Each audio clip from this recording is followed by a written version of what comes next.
નમસ્કાર મિત્રો, સ્વાગત છે તમારું આપણી આ યુટ્યુબ ચેનલમાં જેનું નામ છે ગુજરાતી જીકેની જમાવટ.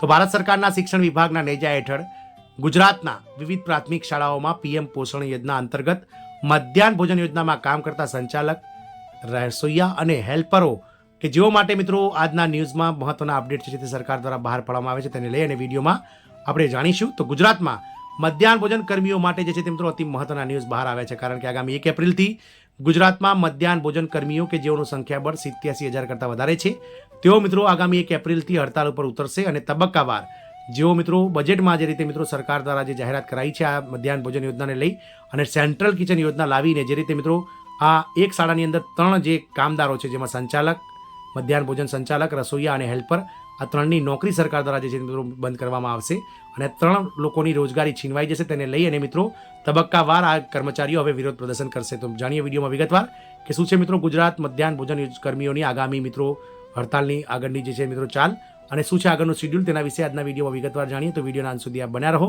અને આપ અમારી ચેનલમાં જો નવા હોય તો અમારી ચેનલને તમે લાઇક, શેર, સબસ્ક્રાઇબ કરી બાજુમાં રહેલું બેલ આઇકોન દબાવી નોટિફિકેશન ઓન કરી લેવાનું ભૂલશો નહીં, જેથી કરીને ચેનલ પર મૂકવામાં આવતા ભરતીઓના નોટિફિકેશન, ભરતીઓના પરિણામ, જીકેના વિડીયોઝ તેમજ સરકારી કર્મચારી, પેન્શનર્સ વગેરેને લગતા અને મધ્યાહન ભોજન આંગણવાડી કર્મચારીને લગતા ન્યૂઝ તમને અમારા ચેનલ પરથી સરળતાથી ઉપલબ્ધ થઈ જાય. તો ગુજરાતમાં 87,000 મધ્યાહન ભોજન કર્મચારીઓ હડતાલ પર ઉતરશે, તબક્કાવાર વિરોધ પ્રદર્શન કરાશે. આપ સૌને જણાવી દઈએ કે જે રીતે મિત્રો સરકાર દ્વારા કેન્દ્ર સરકારનો જે પાયલોટ પ્રોજેક્ટ છે સેન્ટ્રલ કિચન યોજના તેને તબક્કાવાર હવે ગુજરાતના વિવિધ તાલુકાઓમાં લાગુ કરવામાં આવી રહ્યા છે. આપ સૌને જણાવી દઈએ કે હાલમાં ગુજરાતમાં 33,000 જેટલી જે પ્રાથમિક શાળાઓ છે તેમાં દરેક પ્રાથમિક શાળામાં મિત્રો રસોડામાં જે પ્રાથમિક શાળામાં ભણતા જે વિદ્યાર્થીઓ છે તેમના માટે ગરમ ખાવાનું બનાવવા માટે મધ્યાહન ભોજન યોજના સરકાર દ્વારા ચલાવવામાં આવે છે. આ પીએમ પોષણ યોજના અંતર્ગત દરેક શાળામાં એક સંચાલક, એક રસોઈયા અને એક હેલ્પર એમ 3 બહેનો જે છે મિત્રો કામ કરતી હોય છે અને 87,000 જેટલા જે સંખ્યાબળ છે ગુજરાતભરમાં મિત્રો આ મધ્યાહન ભોજન કર્મીઓનું, તેમાં 67,000 કરતાં વધારે વિધવા બહેનો છે.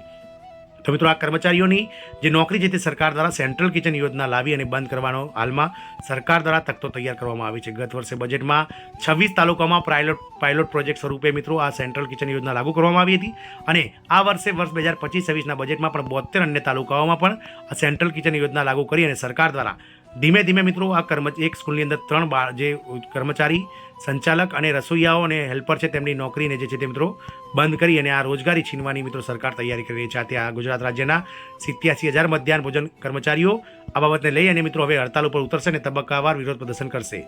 તો મધ્યાહન ભોજન કામદારોનું કહેવું છે કે તેમના કામ અને વર્તમાન સમય મુજબ પગાર આપવામાં સરકાર દ્વારા નથી આવતો અને તેથી જ મધ્યાહન ભોજન કામદારો સરકારના નિર્ણયથી નારાજ છે. ગુજરાતમાં મધ્યાહન ભોજન કર્મચારી એટલે કે મિડ ડે મીલના કર્મચારી હડતાલ પર સરકારને ઉતરવાની ચીમકી આપી છે. રાજ્યમાં મધ્યાહન ભોજન કર્મચારીઓ હડતાલ પર જશે. સરકારે તાલુકા સ્તરે કેન્દ્રીય રસોડા એટલે કે સેન્ટ્રલ કિચન શરૂ કર્યા છે, જેના કારણે કર્મચારીઓમાં રોષ ફેલાયો છે. કેન્દ્રીય રસોડાના મુદ્દા પર સાંસદો અને ધારાસભ્યોને આવેદનપત્ર સુપરત કરાયા બાદ રોષે ભરાયેલા મધ્યાહન ભોજન કર્મચારીઓ રાજ્યમાં તબક્કાવાર આગામી સમયમાં વિરોધ પ્રદર્શન કાર્યક્રમો યોજશે. માર્ચમાં પોતાનું કામ પૂર્ણ કર્યા પછી એટલે કે 31 માર્ચ બાદ મધ્યાહન ભોજન કર્મચારીઓએ 1 એપ્રિલથી કામથી દૂર રહેવાનો નિર્ણય લીધો છે.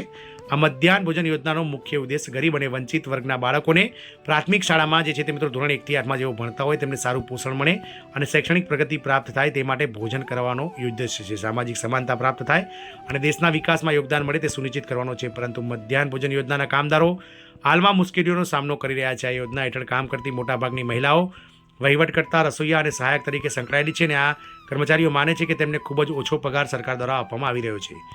મધ્યાહન ભોજન કામદારોનું કહેવું છે કે તેમને તેમના કામ અને વર્તમાન સમય મુજબ પગાર આપવામાં આવતો નથી અને તેથી જ મધ્યાહન ભોજન કામદારો સરકારના આ નિર્ણયથી નારાજ છે.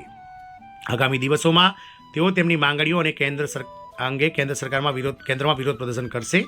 ઉલ્લેખનીય છે કે સરકારી શાળાઓમાં ભણતા ગરીબ વિદ્યાર્થીઓ માટે મધ્યાહન ભોજન યોજના શરૂ કરવામાં આવી હતી. વર્ષ 1984માં માધવસિંહ સોલંકી કે જેઓ ગુજરાતના મુખ્યમંત્રી હતા તત્કાલીન, તેમણે મિત્રો આ યોજના શરૂ કરી હતી. 1984માં ગુજરાતમાં શરૂ કરાયેલ મધ્યાહન ભોજન યોજના પ્રાથમિક અને ઉચ્ચ પ્રાથમિક વર્ગના વિદ્યાર્થીઓને મફત ભોજન પૂરું પાડતી હતી.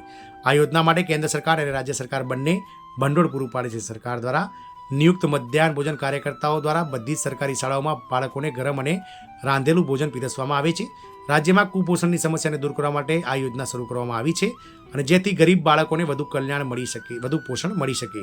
પરંતુ બાળકોના સ્વાસ્થ્યનું ધ્યાન રાખતા મધ્યાહન ભોજન કાર્યકર્તાઓ અને કર્મચારીઓ સાથે અન્યાય થઈ રહ્યો છે અને એટલા માટે રાજ્યના તમામ મધ્યાહન ભોજન કર્મદારો કે જેઓનું સંખ્યાબળ રાજ્યમાં 87,000 કરતાં વધારે છે તેમની માંગણીઓ માટે તેઓ આંદોલનનું શસ્ત્ર હવે ઉપાડી રહ્યા છે. આમ આગામી 1 એપ્રિલથી તબક્કાવાર જે છે તે મિત્રો તેઓ કામથી અળગા રહી અને સરકાર સામે પ્રદર્શન કરશે. જોવાનું એ રહેશે કે મિત્રો આ પ્રદર્શનથી સરકાર જે સેન્ટ્રલ કિચન યોજના લાવી અને આ કામદારોની જે રોજીરોટી છીનવવા માટે ઊભી થઈ છે તેને સરકાર બંધ કરે છે અને આ કામદારોની જે મુખ્ય માંગણી છે કે તેમને આજના વર્તમાન સમયમાં મોંઘવારીના સામે પગાર મળતો નથી. મિત્રો એકંદરે આ કર્મચારીઓ 18,000 રૂપિયા માસિક વેતન જે છે તે ઈચ્છી રહ્યા છે.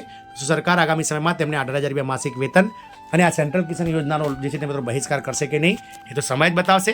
જય હિન્દ, અસ્તુ.